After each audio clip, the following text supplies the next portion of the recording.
Hi hello welcome to our channel. నేను మీ astro numerologist Nivas Valmiki. Late marriage, వివాహము late అవ్వడం చాలామందికి చాలా సందర్భాల్లో మరలా వస్తున్నటువంటి ఒక సందేహాన్ని మీకు అర్థమయ్యే రీతిలో చెప్పడానికి ప్రయత్నిస్తాను. లేట్ వివాహము ఎందుకు లేట్ అవుతుంది?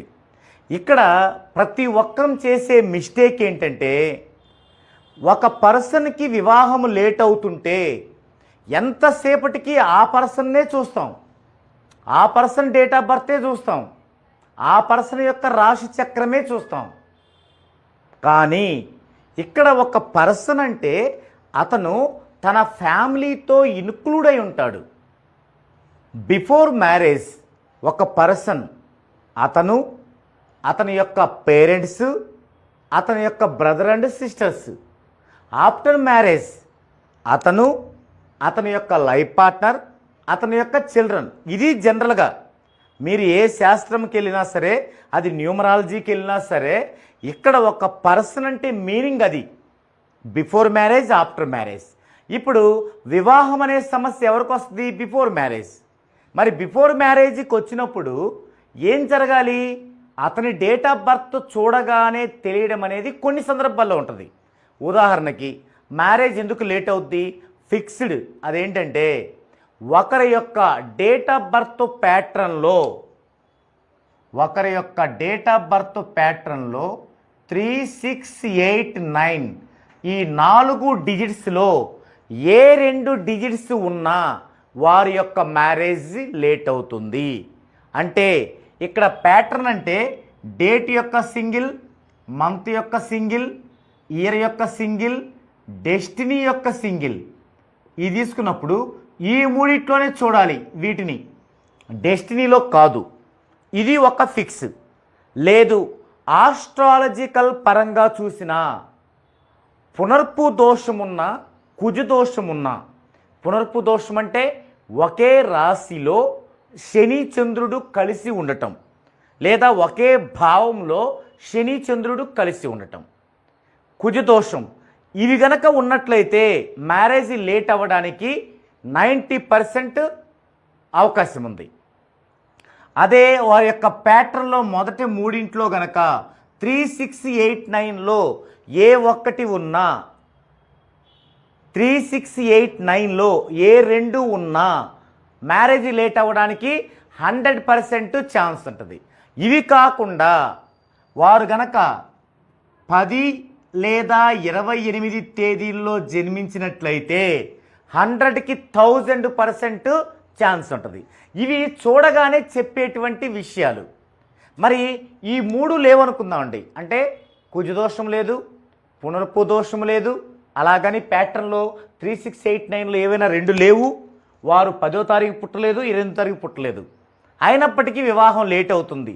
అప్పుడు మాత్రం ఖచ్చితంగా వారి యొక్క పేరెంట్స్, వారి యొక్క బ్రదర్ అండ్ సిస్టర్స్ యొక్క కంప్లీట్ డేట్ ఆఫ్ బర్త్లు కూడా చూడాలి. అలాంటిదే ఇప్పుడు మనం చెప్పుకోబోయే ఒక కేసు.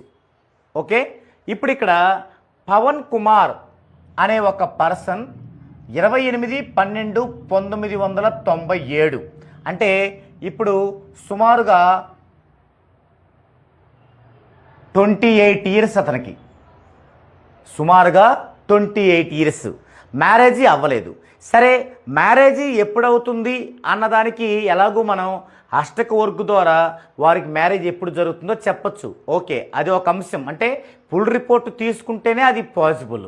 అలా కాకుండా ఇప్పుడు ఇతనికి ఫుల్ రిపోర్ట్ తీసుకోలేదు, ఒక సందేహం వచ్చింది మ్యారేజ్ ఎందుకు అవ్వట్లేదని. చూడండి, ఇప్పుడు వీరి యొక్క డేట్ ఆఫ్ బర్త్ 28/12/1997, 2, 8, 10, 11, 13, 23, 39, 1, 3, 8, 3. ఇది ప్యాటర్న్.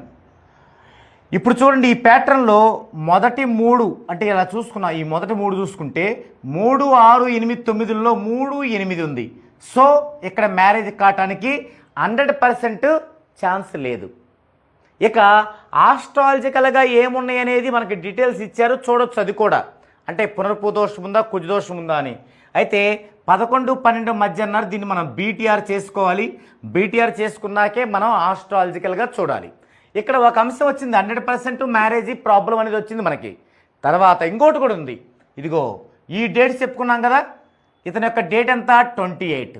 మరి 28 10 కానీ 28లో కానీ పుడితే ఆర్థికం అండ్ వివాహం రెండు కూడా ప్రాబ్లమే. ఆర్థికం అంటే వారి పేరెంట్స్కి ఎకనామికల్ స్ట్రగుల్ ఫుల్లీగా ఉంటుంది. అలాగే వారికి వివాహ స్ట్రగుల్ ఉంటుంది. వివాహ స్ట్రగుల్ అంటే ఏంది? వివాహం అవ్వకపోవటం, ఒకవేళ అయితే డిస్టర్బ్ అవ్వటం. సో ఇక్కడ మనకు 2 అంశాలు వచ్చినాయి. 3, 6, 8, 9లో 1 ఉండటం ఒక అంశం. ఈ యొక్క 10, 28లో 28లో జన్మించడం ఒక అంశం. ఇక్కడ 2 అంశాలు స్టార్టింగ్లోనే మనకు అర్థమైనవి, వివాహం లేట్ అవుతుంది అని చెప్పడానికి. ఇకపోతే వీరి బ్రదర్ ఫాదర్ యొక్క డేట్ ఆఫ్ బర్త్లు కూడా ఇచ్చారు. ఇవి చూద్దామండి. వీరి యొక్క ముందుగా అసలు వీరి యొక్క ప్యాటర్న్లో డెడ్ యాంటీ ఏమున్నాయి? 3, 8 డెడ్ యాంటీ, 8, 3 డెడ్ యాంటీ. అంటే దాదాపుగా 9 నుండి 54 సంవత్సరాల దాకా నరకం అంటే ఏంటో వీరు చూస్తారు. 9 నుంచి 54 సంవత్సరాల దాకా. ఓకే, మరి ఇప్పుడు వీరి యొక్క పేరెంట్స్ 2 ఇచ్చారు డీటెయిల్స్. ఇది చూద్దామండి. ఇది చూస్తే ఇక్కడ బ్రదర్ది 5, 1, 95 అంటే 5, 1, 10, 19, 24, 6, 3. ఇక్కడ 1, 6 డెడ్ యాంటీ. ఇది ఎక్కడి నుంచి మొదలవుద్ది? 9 సంవత్సరాల నుంచి 24 సంవత్సరాల దాకా ఈ ప్రభావం ఉంటుంది. 9 నుంచి 24. తర్వాత వచ్చేసి దీని కంటిన్యూషన్గా మళ్ళీ 38 వరకు కూడా ఇది కొనసాగుతుంది. సో 9వ సంవత్సరం అంటే వీరికి ఎంత? 1995 నుంచి 9 అంటే 2004. అంటే ఇక్కడ నుంచి మొదలైంది సమస్య. 2004 నుంచి ఎక్కడ దాకా ఉంది? 38 అంటే 29 యాడ్ అవ్వాలి, అంటే 33 దాకా ఉంది. 2004 నుండి 33 సంవత్సరాల దాకా వీరికి బాగలేదు. ఈ ప్రభావం వీరి మీద ఉంటుంది ఖచ్చితంగా. తర్వాత ఫాదర్కి చూస్తే 8, 5, 3, 7. వీరు చూస్తే 8, 3 డెడ్ యాంటీ, 3, 7 డెడ్ యాంటీ. వీరికి 2 డెడ్ యాంటీలు ఉన్నాయి. ఇక్కడ ఫ్యామిలీ మెంబర్స్తో కూడా వీరిపైన పడింది. వాస్తవంగా ఫ్యామిలీ మెంబర్స్కి అలా ఉండబట్టే వీరి యొక్క పుట్టుక అలా జరిగింది. ఓకే, అలా మన రివర్స్లో చూసుకుంటే ఫ్యామిలీ మెంబర్స్ ద్వారా ప్రాబ్లం ఉంది, వారికి వివాహ ప్రాబ్లం ఉంది. సో వీరికి ఎట్టి పరిస్థితుల్లో వివాహం అయ్యే ఛాన్స్ లేదనమాట. అయితే వీరు వారికి నేమును సూచించమన్నారు. అందుకని వారికి ఒక నేముని సూచించడం జరిగింది. అదేంటంటే ఆ నేము చైతన్య వాల్మీకి. చైతన్య వాల్మీకి. ఎందుకు ఈ నేము అనడానికంటే ముందు వారి నేమ్ ఏం చెప్తుందో చూద్దామండి. ఇందులో పవన్ కుమార్ పీతో స్టార్ట్ అవ్వటం అనేది ఎవరికి కూడా మంచిది కాదు.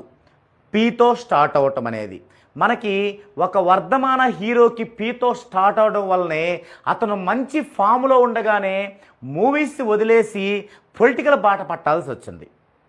అలాగే ఇంకా చాలామంది ప్రముఖులు ఈ పీతో మొదలైన వాళ్ళు మన కళ్ళ ముందే చూస్తున్నాం ఎలాంటి స్ట్రగుల్ అనుభవిస్తున్నారో. ఒక రిచ్ ఫెలో, ఒక బిజినెస్ మ్యాగ్నెట్, అతను చాలా స్పష్టంగా చాలా ధైర్యంగా ఏ పనైనా చేయగలిగే వ్యక్తే ఒక అనుమానాస్పద మృతిగా ఇప్పుడు మన ముందుకొచ్చారు. వారు కూడా పీతోనే స్టార్ట్ అయ్యారు. సో ఈ పీ అనేది ఎవరికైనా సరే బ్యాడే. అలాంటిది ఇక్కడ వీరికి మ్యారేజీ ప్రాబ్లం ఉంది, దానికి తగ్గట్టు పీ ఉంది. మరి ఎలా స్టార్ట్ అవుద్ది? ఎలా వారికి గుడ్ లక్ స్టార్ట్ అవుద్ది? అవ్వదు. ఇంకో విషయం, ప్రొనాలజీ ప్రకారం మార్ అనే సౌండ్ కూడా ఉంది. మనకి మార్ అనే సౌండ్ చాలా నెగిటివ్ని ఇస్తుంది వారికి. ఇప్పుడు ఒకవేళ పవన్ కుమార్ అనే నేమ్ కనుక ఎలా ఉందో చూసినట్లయితే, సరే ఇవి మనకు కనిపించేవి, కనిపించకుండా ఏం జరిగింది? పవన్ కుమార్,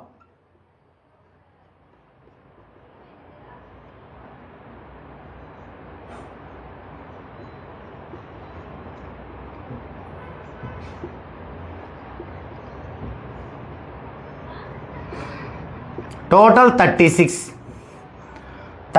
వీరి యొక్క ప్యాటర్న్ ఏంటి? 1, 3, 8, 3, 36. ఇక్కడ 3, ఇక్కడ 6. ఇక్కడ 3 6 అనేది యాంటీ. సో వీరి నేమ్ ఇట్లా బాగుండలేదు. పైగా 3 6 సింగిల్ చేస్తే 9 9 చూస్తే 9 వేసి మొత్తం యాడింగ్ చేసుకుంటే మరలా 1383 వచ్చింది. మనకి నేమ్ కరెక్షన్ అంటేనే ఏంటి, మన విధిరాతని మార్చగలిగేది. మరి 1383 వీరి విధిరాత అయితే మరి నేమేం చేయాలి, వారి విధిరాతను మార్చాలి కదా. ఎక్కడ మార్చింది, సేమ్ అదే వచ్చింది మరలా. సో ఒకవేళ అందరూ పవన్ అని పిలుస్తున్నారు, ఇది ఎలా ఉంది వీరికి 21, దీని యొక్క సింగిల్ 3, మరి 3తో